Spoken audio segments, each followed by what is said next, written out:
yogurt last night, and this morning it's all done. And as you can see, it's like pretty thick. I'm really happy with it. I think it's even thicker than last time. So yay for cheap yogurt.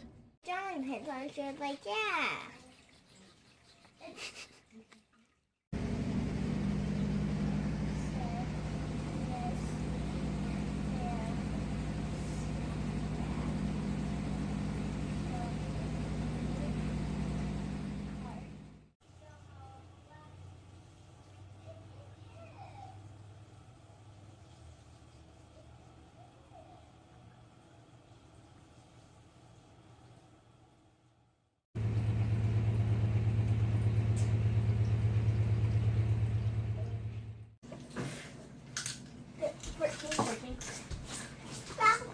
Hang on, we're getting there. These are kind of big. Ellie?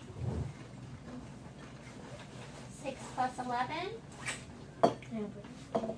17. 17. Me 10. Bobo, do you know this one? 6 plus 8?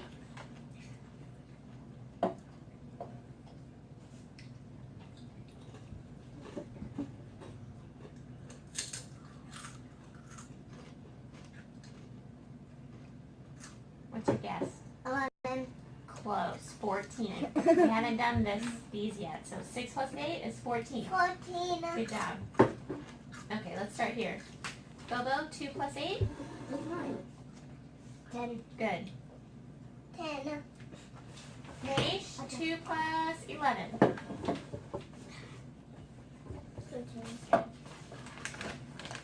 Bobo, 9 plus 2?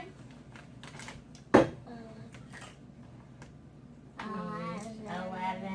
All right, Ellie. Ellie, 9 plus 5?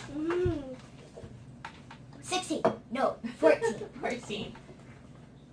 I'm getting to you, Nation. Hang on. 2 plus 5? 7. 7. Oh, I'm sorry, Pee-Pee. No, there's a Nishi? 5. Good. Ellie? 21. Good. 42. Nish, 10 plus 8?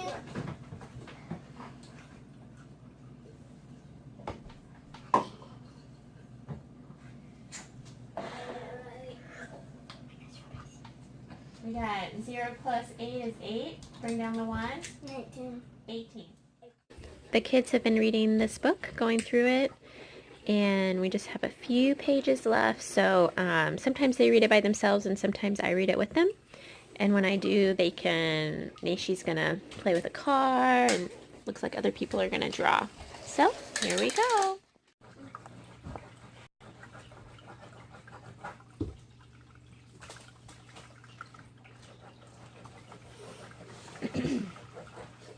Healing of a Cataract of the Eye, 1949. When I was a parish priest in Alaska, I was secretary on the committee that collected testimonies of the miracles of Blessed Father Herman. Love it! All right, draw me something else, buddy. Thank you. Before my departure from Alaska, all that I collected was submitted to the office of the Alaskan Diocese. During the 5 years of my work, I heard over 100 testimonies of help from Father Herman, and I am deeply convinced that our Lord and his abodes had already long since admitted Father Herman to the host of his saints. At one time, the question of Father Herman's canonization was raised, but up to the present time, this matter has not been affirmatively decided. Records of all that I heard, part of it verified by me personally, I did not keep, since I did not act on my own, but as my office required, as secretary on the committee for the canonization of Father Herman. Hey, this is Miami, Florida! Really? That little part was written February 19th, 1964. Oh, that's cool. As a basis for the canonization of Father Herman, there is his miraculous help to many suffering people who turn to him in their misfortune. I would like to share one of his miracles which has not yet appeared in English. On March 16, 1952, 2 inhabitants of the village of Afognak,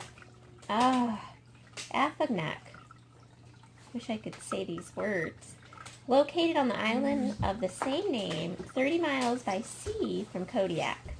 Where's Kodiak? Alaska. Alaska. The man is Sergey, and he's 56, and his wife Maria, 53. They related the following to me. So they told this husband and wife told this man what happened to them, their miracle. All right, Fifi, draw mommy a picture. In 1947, their daughter Zena was attending school near Sitka. At the beginning of the year, her eyes became diseased. She had to discontinue all her activities, and she was confined to the hospital. Towards summer, she became better, but since the doctors categorically forbade her to read, she was confined to the house. Would that be really sad and depressing? Yeah. Oh my Yeah. gosh. So it's summertime, she can't read, she can't go anywhere, she has to stay at her house all the time. On her arrival here, the disease again broke out in her eyes. At first, a small spot appeared on her right eye, but it began quickly to grow and cause pain. They went to a doctor in Kodiak who determined that the cataract was malignant and that the patient was threatened with loss of sight in the right eye. The medicine given by the doctor did not ease the pain at all. The patient spent practically her whole time in a half-darkened room. The girl fell into despair and thought herself doomed. Zena's parents, Sergey and Maria, remembered the testament of their own parents. Oh, nice. I like it.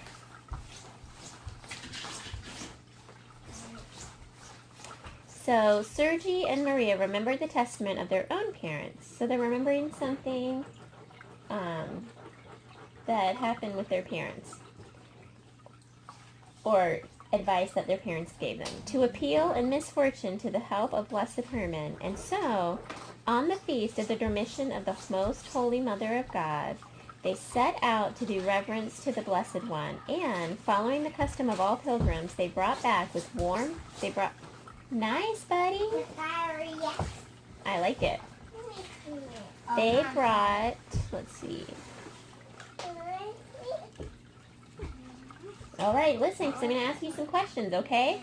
Okay. So when did they, what day is it that they're going to do this? The Dormition of the Holy Virgin. Okay. They brought back with them water from the spring of Father Herman. If you believe, said Maria to her daughter, Father Herman will help you. With these words, she dipped a handkerchief in the water that had been brought back and applied it to the eyes of the sick girl. The first touch of the handkerchief caused great pain, but after that the pain at once ceased. And after a month of washing the eyes with the water from the spring, the cataract disappeared completely and sight was restored. Since last year, Zena has been wearing glasses, but over the eye that was once diseased, there is plain glass. A special lens was necessary only for the other eye. Haha, cool! Yeah. Since everyone who participated in these events lives here and is in good health, I appealed to the doctor for an explanation, and he told me, this is what the doctor told him. He told me word for word the following. You know, Father, that miracles occur in this world. I've been convinced of this more than once in my practice as a surgeon. So in the case of Zena, it was a clear miracle. The testimony of the doctor evoked in me a feeling of devout reverence for Blessed Herman, and I decided to communicate this to all Orthodox people so that they might render thanks for us to the Lord, our benefactor. And this was Archpriest Alexander Popov. I don't know if I'm saying that right. That's it. Okay, we read 2 things today. Great. How much more is left? I think 3 or 4. Could I do that today? Just 3. 89. 100. Yes. 63 divided by 7? Yes. There you go.